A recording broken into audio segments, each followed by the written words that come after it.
Mille poolest hallhülge poeg rannas ja vihmauss lombi kõrval on sarnased.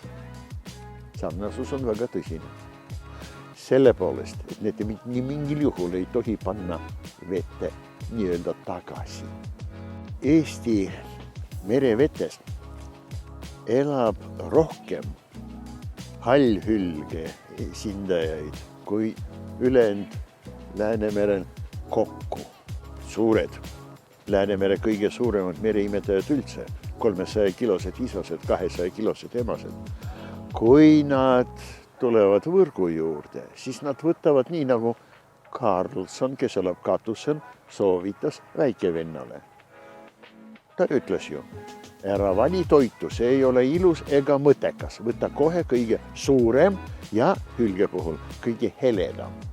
Ta tuleb ju võrgu juurde vara hommikul.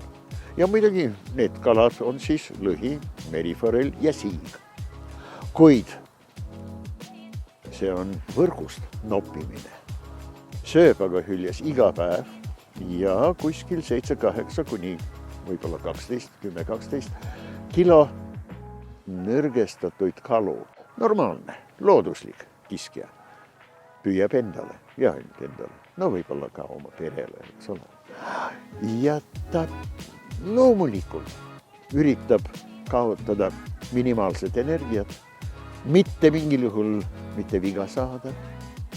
Ja püüab ta nii palju, kui tal on vaja, et korvata eluks vajaliku energia väljaminekuid. Kogu lugu. Nii et meie kalavarud, kõikide meie kalade varud on Läänemeres ühed puhtamad ja tervemad tänu hüljestele.